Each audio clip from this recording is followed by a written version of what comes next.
BLM Kerala Tamil Nadu Pondicherry. Yes or no, നിങ്ങൾക്ക് ഓരോ ദിവസവും വോട്ട് ചെയ്യാം. Yes or no, M5 live നിങ്ങൾക്ക് മുന്നിൽ അവതരിപ്പിക്കുകയാണ്. Yes or no. ഞങ്ങൾ ഓരോ ദിവസവും ഓരോ ചോദ്യങ്ങൾ ചോദിക്കും. അതിന് നിങ്ങൾക്ക് കൃത്യമായി വോട്ട് രേഖപ്പെടുത്താം. അത് നമ്മുടെ സമൂഹത്തിൽ നടക്കുന്ന രാഷ്ട്രീയപരമായിട്ടും സിനിമാ രംഗത്തെയും ഇപ്പോൾ നടക്കുന്ന എല്ലാ തരത്തിലുള്ള പ്രശ്നങ്ങളും, ജനങ്ങൾ അനുഭവിക്കുന്ന എല്ലാ തരത്തിലുള്ള പ്രശ്നങ്ങളും, അതായിരിക്കും നിങ്ങൾക്ക് മുന്നിലേക്ക് എത്തുന്ന ഓരോ ചോദ്യവും. അത് നിങ്ങൾക്ക് ജനങ്ങൾക്ക് കൃത്യമായി അതിനുള്ള ഉത്തരം നൽകാനും നിങ്ങൾക്ക് താല്പര്യമുള്ള വിഷയമാണെങ്കിൽ അതിൽ നിങ്ങൾക്ക് നിങ്ങളുടെ അഭിപ്രായം രേഖപ്പെടുത്താം. അത്തരമൊരു പ്രോഗ്രാമാണ് യെസ് ഓർ നോ. ഇത് എങ്ങനെയാണെന്ന് വെച്ചാൽ നമ്മുടെ സോഷ്യൽ മീഡിയയിൽ നമ്മൾ യൂട്യൂബിൽ ഇമേജ് പോളിൽ നമ്മൾ ഓരോ ദിവസവും ഓരോ ചോദ്യങ്ങൾ നിങ്ങൾക്ക് മുമ്പിലേക്ക് എത്തിക്കും. അത് നിങ്ങൾക്ക് അതിൻ്റെ ലിങ്ക് നിങ്ങൾക്ക് നിങ്ങളുടെ വാട്സപ്പ് ഗ്രൂപ്പുകൾ വഴിയും മറ്റ് സോഷ്യൽ മീഡിയ മാർഗം വഴിയും നിങ്ങൾക്ക് മുമ്പിലേക്ക് എത്തുകയും അതിലൂടെ നിങ്ങൾക്ക് വോട്ടുകൾ രേഖപ്പെടുത്താം.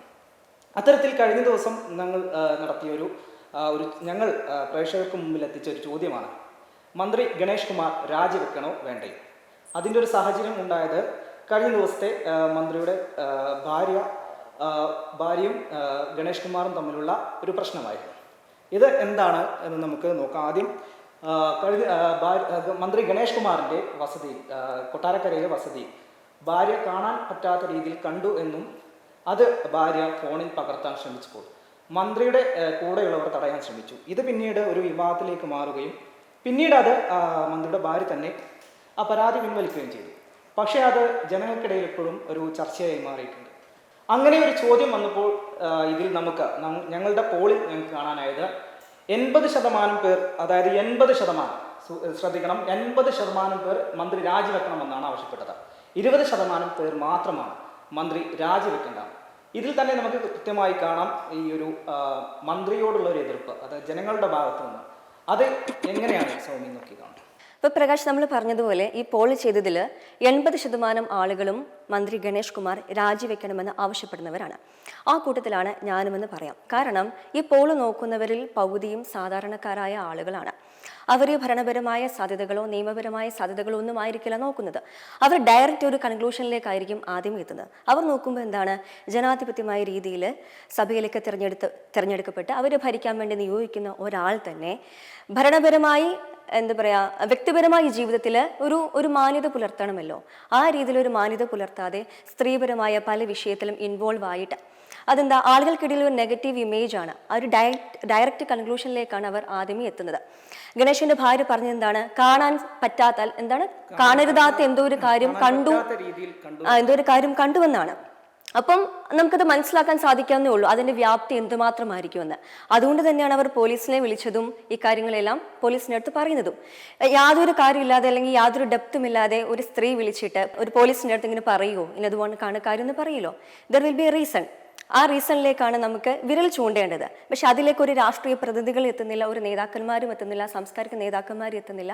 എല്ലാവരും മൗനം പാലിക്കുന്നതായിട്ടാണ് ഞാൻ കാണുന്നത്. ഇപ്പൊ സപ്പോസ് സാഹചര്യം ഉണ്ടായിട്ടില്ല. ഇപ്പോൾ തന്നെ കോൺഗ്രസ് പോലത്തെ പ്രതിപക്ഷ നേതാക്കളടക്കം ഇപ്പോൾ ഈ ഒരു സമരവുമായി രംഗത്ത്, ഞാൻ ഉദ്ദേശിച്ചു ഭരണപക്ഷത്തെ ആളുകൾ തന്നെയാണ്. ഭരണപക്ഷത്തെ ആളുകളാണ് മൗനം പാലിക്കുന്നത്. ഇപ്പൊ നോക്കൂ, with all the due respect, okay, ഇപ്പൊ പ്രകാശിന്റെ ഭാര്യയാണെന്നുണ്ടെങ്കിൽ നിങ്ങൾ തമ്മിൽ വഴക്കുണ്ടായെന്ന് വെച്ചോ, പ്രകാശിന്റെ ഭാര്യ പോലീസിനെ വിളിക്കുമ്പോൾ ഡയറക്റ്റ് തീർച്ചയായും ഈ ഒരു പ്രശ്നം മുന്നോട്ട് വെക്കുന്നത് അവരുടെ പ്രശ്നം അവർ തീർപ്പാക്കി കഴിഞ്ഞു. പറയുന്നു പരാതിയില്ല. അങ്ങനെയല്ല പ്രകാശ്. ഇപ്പൊ ഒരു വീട്ടില് കുടുംബവുമായി മുന്നോട്ട് പോകേണ്ട സാഹചര്യത്തിൽ എങ്ങനെ ഇത് വേണ്ടെന്ന് നിങ്ങൾക്ക്, അതായത് അവർ കുടുംബം വേർപിരിഞ്ഞ് പോട്ടെ എന്നുള്ള ഒരു സാഹചര്യത്തിലോട്ടാണ് നിങ്ങൾ ഒരു വീട്ടിലെ പ്രശ്നം ഇത് മുന്നോട്ട് മാധ്യമങ്ങളടക്കം മുന്നോട്ട് വെച്ച് ഇത് ഒരു കത്തിപ്പുകയ്ക്കുമ്പോൾ നമ്മൾ ആലോചിക്കേണ്ട ഒരു പ്രശ്നമാണ് ആ ഒരു കുടുംബത്തിനെ കുറിച്ച്. അവർ മുന്നോട്ട് പോകട്ടെ ജീവിതം, അതിനി നമ്മൾ മാധ്യമങ്ങൾ ചർച്ച ചെയ്ത് വഷളായി പോകുന്ന ഒരു സാഹചര്യമാണ്. പ്രകാശ്, ഞാൻ പറയട്ടെ, ഒരു സ്ത്രീയും വീട്ടില് കലവും ചട്ടിയും പൊട്ടി എന്നും പറഞ്ഞുകൊണ്ട് ആരും പോലീസിനെ വിളിക്കാറില്ല പൊതുവെ. അതിനുള്ള കാരണം ഉണ്ടാകുമല്ലോ. ഇവർ ആ കാരണത്തിന്മേലാണ് പോലീസിനെ വിളിച്ചത്. ആ കാരണമാണ് നമുക്ക് അറിയേണ്ടത്. അതിനെപ്പറ്റി ആരും സംസാരിക്കുന്നില്ല. അത് ഒന്നാമത്തെ കാര്യം. രണ്ടാമത്തെ കാര്യം എന്ന് പറയുന്നത്, ഇതേ ഗണേഷ് കുമാർ തന്നെയാണ് യു ഡി എഫിന്റെ കാലത്ത് മന്ത്രിയായിരുന്നപ്പോൾ സ്ത്രീപരമായിട്ടുള്ള വിഷയത്തിൽ വിവാദത്തിൽ ഏർപ്പെട്ട്, അതായത് ഗാർഹിക പീഡനത്തിലാണ് അദ്ദേഹത്തിന് രാജിവെക്കേണ്ടതായിട്ട് വന്നത്. ആ ഒരു കാലഘട്ടത്തിൽ അന്ന് LDF ഉണ്ടായിരുന്ന ആള്, അതായത് ആ സമയത്ത് ഗണേഷ് കുമാർ UDF LDF നേതാക്കൾ തന്നെയാണ് കൊടിതോരണങ്ങളും സമരങ്ങളുമായിട്ട് അവർ നടത്താത്ത പരിപാടികളൊന്നും ഉണ്ടായിരുന്നു, എല്ലാ കലാപരിപാടികളും ഉണ്ടായിരുന്നു. അദ്ദേഹം രാജിവെക്കണമെന്ന് ആവശ്യപ്പെട്ടുകൊണ്ട് അതേ ഗണേഷ് കുമാർ തന്നെ LDF വന്നപ്പോൾ ഇവരൊക്കെ എന്തുകൊണ്ട് മൗനം പാലിക്കുന്നു? ഇത് വ്യക്തിപരമായ ഒരു എന്താ പറയുക രാഷ്ട്രീയ നേട്ടം എന്നത് മാത്രമാണ് ഇവർ കാണുന്നത്. ഇപ്പൊ തെരഞ്ഞെടുപ്പ് വരുന്നുണ്ട്, അതുകൊണ്ട് ഈ വിഷയത്തെ എങ്ങനെ ഒതുക്കി തീർത്ത് ആളുകളിലേക്ക് എത്താതിരിക്കാൻ വേണ്ടി ഒതുക്കി തീർക്കാൻ വേണ്ടിയുള്ള ഒരു രാഷ്ട്രീയപരമായിട്ടുള്ള നേട്ടം എന്ന രീതിയിലാണ് സർക്കാർ ഇപ്പോൾ ഇതിനെ കാണുന്നത്. തീർച്ചയായും ഇത് എല്ലാ ഇലക്ഷൻ വരുമ്പോൾ നമ്മൾ കാണുന്നതാണ്. ഈ സ്ത്രീ വിഷയവുമായി ഉന്നയിച്ച് പല നേതാക്കളും ഇപ്പോൾ നമുക്ക് രാഹുൽ മാങ്കൂട്ടത്തിൽ, അതുപോലെ തന്നെ പല നേതാക്കളും, പ്രമുഖ നേതാക്കളടക്കം ഈ സ്ത്രീ വിഷയവുമായി ബന്ധപ്പെട്ട് നമ്മൾ കണ്ടിട്ടുണ്ട്. ഞാൻ ചോദിക്കുന്നത് അതല്ല, ഇപ്പോൾ ഞാൻ ചോദിക്കുന്നത് മന്ത്രി ഗണേഷ് കുമാർ, അതായത് അവരുടെ ഭാര്യ കൃത്യമായി പറഞ്ഞു പരാതിയില്ല, SP അടക്കം ഇതുമായി മുന്നോട്ട് പോകണ്ട എന്നുള്ള നിർദ്ദേശം വരെ ലഭിച്ചു കഴിഞ്ഞു. ആ സാഹചര്യത്തിൽ ഇത് എന്തിന് കുത്തിപ്പൊക്കി എന്നീ ഒരു സൗമ്യയിൽ പറഞ്ഞതിലൊരു കൃത്യമായൊരു ഇതുണ്ട്. ഇലക്ഷൻ സമയത്ത് മന്ത്രി ഗണേഷ് കുമാറിനെ മനഃപൂർവ്വം കരിവാരി തേച്ച് ഈ ഒരു സമയത്ത് പുള്ളിയുടെ ഒരു ഇമേജിനെ ബാധിക്കുന്ന തരത്തിലല്ലേ ഇത് മുന്നോട്ട് പോകുന്നത്? ആ കുടുംബത്തിന്റെ കാര്യം നിങ്ങൾ ചിന്തിക്കുന്നില്ല? അതും കൂടെ നിങ്ങൾ ഈ ഒരു ചർച്ചയിൽ നമ്മൾ ഞാൻ പറയട്ടെ, ഇത് മാധ്യമങ്ങളിലേക്ക് മുന്നേ ആദ്യം ഇട്ടത് ആരാണ്? അദ്ദേഹത്തിന്റെ ഭാര്യ തന്നെയല്ലേ, മാധ്യമങ്ങളല്ല, നാട്ടിലുള്ള ഒരു മനുഷ്യനല്ല. അതേ ഭാര്യ തന്നെയാണ് ഇപ്പോൾ പരാതിയില്ല എന്ന് പറയുന്നത്. ഓക്കെ, ഇവര് ഫോണിൽ വിളിച്ചിട്ടുള്ള സംഭാഷണമായിരുന്നേ, ആ ഫോൺ വിളിച്ച് നമ്മൾ കേട്ടോ? ഇല്ല. നമുക്ക് മുന്നേ തെളിവുണ്ടോ? ഒന്നുമില്ല. മേ ബി ഭാര്യയുടെ അടുത്തുള്ള ഒരു ബന്ധം കാരണം, ഇമോഷണലുള്ള ബന്ധം കാരണം, വ്യക്തിപരമായ ബന്ധം കാരണം അവർ വേണേൽ വിളിച്ചിട്ട് ആ പ്രോബ്ലം സോൾവ് ചെയ്ത് കാണാം. ഇപ്പോൾ ചിലപ്പോൾ മന്ത്രിക്ക് ഇങ്ങനെയും പറയാലോ, തെരഞ്ഞെടുപ്പ് വരുന്നുണ്ട്, ഇത് കൂടുതൽ മുന്നോട്ട് കൊണ്ടുപോകരുത്, ആ രീതിയിലും പറഞ്ഞത് സോൾവ് ആക്കാമല്ലോ. അങ്ങനെയും ഈ ഒരു വിഷയത്തെ സോൾവ് ആക്കാം. പക്ഷേ ഇതിന്റെ ഡെപ്ത് എന്ന് പറയുന്നത് വളരെ വലുതാണ് പ്രകാശ്. ഈ മന്ത്രി ഇപ്പോൾ തന്നെ കഴിഞ്ഞ ദിവസം പറഞ്ഞു ഇത് മാധ്യമങ്ങൾ മനഃപൂർവ്വം ഈ ഒരു വിഷയത്തെ, അത് മന്ത്രിമാരൊക്കെ അങ്ങനെയല്ലേ പറയുന്നത്, അങ്ങനെ പറയാത്ത ഏത് മന്ത്രിമാരാണുള്ളത്? സാഹചര്യം തന്നെ മാധ്യമങ്ങളുമായിട്ട് കൂടുതൽ അടുത്തപ്പോഴാണ് ഇതേ സാഹചര്യം തന്നെയല്ലേ? ഇതേ സാഹചര്യം. ഒരു പ്രധാന പ്രശ്നം എന്ന് പറഞ്ഞാൽ KSRTC എന്ന് പറയുന്ന ഒരു സംവിധാനം ഗണേഷ് കുമാറിന്റെ നേതൃത്വത്തിൽ വളരെ മികച്ച രീതിയിലാണ് ഇപ്പോൾ പോകുന്നത്. അതുകൊണ്ട് തന്നെ അടുത്ത ഇലക്ഷനിൽ ഗണേഷ് കുമാറിനെ സംബന്ധിച്ചിടത്തോളം ഒരു നല്ലൊരു ഇമേജ് മത്സര രംഗത്തേക്ക് വരുമ്പോൾ ഭരണപരമായ ഇമേജ് അദ്ദേഹത്തിന് ഉണ്ട് എന്നുള്ള കാര്യത്തിനോട് ഞാൻ പൂർണ്ണമായും യോജിക്കുന്നു.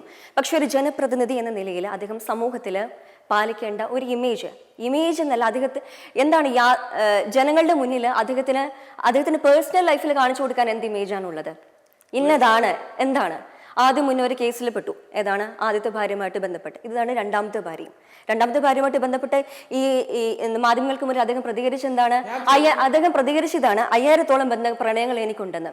അയാളെന്താ വല്ല ഗന്ധർവനോ, അയാളെന്താ വേറെ എന്തെങ്കിലും ദേവനോ? മനുഷ്യൻ തന്നെയാണോ? എനിക്ക് മനസ്സിലാവുന്നില്ല. ഞാൻ പറയുന്നത് ഇത്തരത്തില് നമ്മുടെ ഇപ്പോൾ രാഷ്ട്രീയ രംഗത്ത് നോക്കുമ്പോൾ പല പ്രമുഖരുടെയും ബാക്ക്ഗ്രൗണ്ട് പരിശോധിക്കുമ്പോൾ എല്ലാവരും ക്ലീൻ ചിറ്റാണ്, എല്ലാവരും ക്ലിയർ ആണോ അല്ലയോ എന്നല്ലല്ലോ, അവർ ക്ലിയർ ആണോ? അവർ ജനങ്ങൾക്ക് നൽകുന്ന, അതായത് KSRTC, അതായത് ഗണേഷ് കുമാർ ജനങ്ങൾക്ക് എന്ത് നൽകി അത് നോക്കിയാൽ മതി. ജനങ്ങൾ എത്രത്തോളം അവരുടെ ഭരണത്തിൽ സംതൃപ്തരാണ്. ഇതൊരു രാഷ്ട്രീയമായിട്ട്. എന്നാ ഞാൻ ചോദിച്ചോട്ടെ, രാഹുൽ മാങ്കൂട്ടത്തിലും ഇതുപോലെ ജനങ്ങൾ വിജയിപ്പിച്ചു വിട്ട ഒരാള്, ജനപ്രതിനിധിയാണ് അല്ലേ? എന്തുകൊണ്ട് രാഹുൽ മാങ്കൂട്ടത്തിൽ ചെയ്ത ആ മണ്ഡലത്തിൽ ചെയ്ത കാര്യങ്ങൾ മാത്രം ജനങ്ങൾക്ക് നോക്കിയാൽ പോരെ? അല്ലെങ്കിൽ നേതാക്കന്മാർക്ക് നിരവധി സ്ത്രീകളാണ് പരാതിയുമായി രംഗത്തെത്തിയത്. ഇത് നിരവധി സ്ത്രീയില് 2 സ്ത്രീയാണ്. അദ്ദേഹം ചുമ്മാ വിടുവായത്രം പറഞ്ഞ 5000 എന്നൊക്കെ പറയുന്നുണ്ട്. കുടുംബകാര്യമാണ്, മന്ത്രിയുടെ കുടുംബകാര്യമാണ് ഇത്. കുടുംബകാര്യം പബ്ലിക്കിലായല്ലോ. ഇതിപ്പം പബ്ലിക്കിന്റെ മുന്നിലാണ്. ആളുകൾക്ക് അത് ഏത് വിധത്തിൽ വേണേൽ വിചാരണ ചെയ്യാം. ആളുകൾക്ക് വിചാരണ ചെയ്യാനുള്ള അവകാശമുണ്ട്. പബ്ലിക് ഇത് ഏറ്റെടുക്കുന്നത് എങ്ങനെ? മാധ്യമങ്ങൾ ഇത് മനഃപൂർവ്വം, അതാണ് ഞാൻ ആദ്യമേ പറഞ്ഞത്. അതാണ് പ്രകാശ് ഞാൻ ആദ്യമേ പറഞ്ഞത്. ആളുകളുടെ മനസ്സിലേക്ക് ഡയറക്റ്റ് ചെല്ലുന്ന ഇമേജ് എന്ന് പറയുന്നത് ഞങ്ങൾ വിജയിപ്പിച്ച വ്യക്തി ഇന്നതായിരിക്കണം, അല്ലെങ്കിൽ അവർക്ക് ക്ലീൻ ഇമേജ് ആയിരിക്കണം, ജനങ്ങളെ സേവിക്കുന്ന ആളായിരിക്കണം, അങ്ങനെ ഒരു ഇമേജ് നിലനിർത്തേണ്ട ആള് സമൂഹത്തിൽ ചെയ്തു കൂട്ടുന്നത് ഇങ്ങനെയാണ്. ആ ഒരാള് സഭയിൽ ചെന്നിട്ട് സ്ത്രീകളെ പറ്റി അങ്ങനെയാണ്, സ്ത്രീകൾ ഇങ്ങനെയാ വാചാലനാകുന്നു. പക്ഷെ അദ്ദേഹത്തിന്റെ വീട്ടിലുള്ള ഒരു സ്ത്രീക്ക് അദ്ദേഹത്തിന് സംരക്ഷണം ഒരുക്കാൻ കഴിയുന്നില്ല എന്നുണ്ടെങ്കിൽ നാട്ടിലുള്ള മറ്റു സ്ത്രീകളുടെ അവസ്ഥ എന്തായിരിക്കും? അയാൾ 5000, 6000 ആ കണക്ക് പറയുന്നുണ്ടല്ലോ ആ മനുഷ്യൻ. എന്തിനാണ് അങ്ങനെ വിടുവായത്തിനും പറയുന്നത് എനിക്ക് മനസ്സിലാവുന്നില്ല. ഇവിടെ നമുക്ക് തന്നെ അറിയാം, 1 or 2 ആൾക്കാർ പോലും തന്നെ കിട്ടാതെ പ്രണയിക്കാൻ പാടുപെടുന്ന ഒരുപാട് ആൾക്കാരുണ്ട്. എന്തായാലും നമ്മൾ നടത്തിയ പോൾ എന്തായാലും ജനങ്ങൾ ഏറ്റെടുത്തു കഴിഞ്ഞു. തീർച്ചയായും ജനങ്ങളുടെ അഭിപ്രായം രേഖപ്പെടുത്തി. അത് സൗമ്യ പറഞ്ഞ പോലെ തന്നെ ജനങ്ങൾ എന്ന് പറയുമ്പോൾ സാധാരണക്കാരുടെ ഒരു അഭിപ്രായമാണ് ഇപ്പോൾ നമ്മൾ കണ്ടത്. ഏതായാലും ഭരണപക്ഷം ഇരട്ടത്താപ്പ് നയമാണ് ഇപ്പോൾ സ്വീകരിച്ചുകൊണ്ടിരിക്കുന്നത് നമുക്ക് വ്യക്തമാകും. കാരണം സ്വന്തം പാർട്ടിയിൽ നിന്നും ആർക്കെങ്കിലും എതിരായി ആരോപണങ്ങൾ വരുമ്പോൾ അത് ആഹാ എന്നും മറ്റുള്ളവരുടെ പാർട്ടിയിൽ നിന്ന് വരുമ്പോൾ ഓഹോ അങ്ങനെയാണോ എന്നും പറഞ്ഞുകൊണ്ട് യുദ്ധങ്ങളും പല വിഷയങ്ങളുമൊക്കെ ആയിട്ട് അവർ തെരുവിലേക്ക് ഇറങ്ങുന്ന കാഴ്ചയാണ് നമുക്ക് കാണാൻ സാധിക്കുന്നത്. എന്താണെങ്കിലും തെരഞ്ഞെടുപ്പിന് മുന്നായിട്ട് ഇങ്ങനെ പല സത്യങ്ങളും പുറത്തു വരുമ്പോൾ അതിനർത്ഥമെന്ന് പറയുന്നത് ആളുകൾക്ക് അത് വിലയിരുത്തി വീണ്ടും ഒന്നുകൂടി മനസ്സിലാക്കി, അല്ലെങ്കിൽ ജനപ്രതിനിധികളെ മനസ്സിലാക്കി വീണ്ടും തിരിച്ചറിഞ്ഞ് വോട്ട് ചെയ്യാനുള്ള ഒരവസരമാണ് ജനങ്ങൾക്ക് ഇവിടെ നിന്ന് ലഭിക്കുന്നത്. ഏതായാലും പ്രകാശൻ പറഞ്ഞതുപോലെ 20% ആളുകളാണ് മന്ത്രിയെ അനുകൂലിച്ചുകൊണ്ട് വോട്ട് ചെയ്തിരിക്കുന്നത്, പ്രതികൂലിച്ച് 80% ആളുകളാണ്. ഏതായാലും ഇതിനെപ്പറ്റി ഒരുപാട് ചർച്ചകൾ നടക്കുന്നുണ്ട്. നമ്മൾക്ക് ഇതിനെപ്പറ്റി കൂടുതൽ സംസാരിക്കേണ്ടതായിട്ടുമുണ്ട്. ഇവിടെ സംസാരിച്ചാൽ ഇന്നങ്ങും തീരുന്ന വിഷയവും അല്ല ഇത്. ഏതായാലും കൂടുതൽ ചോദ്യങ്ങളുമായി ഞങ്ങൾ വീണ്ടും എത്തും. Yes or no. അടുത്ത ദിവസത്തെ ചോദ്യം ഞങ്ങൾ ഉടൻ തന്നെ സോഷ്യൽ മീഡിയയിൽ പ്രസിദ്ധീകരിക്കുന്നതാണ്. നിങ്ങൾ നോക്കിയും കണ്ടും വോട്ട് രേഖപ്പെടുത്തുക. Yes or no.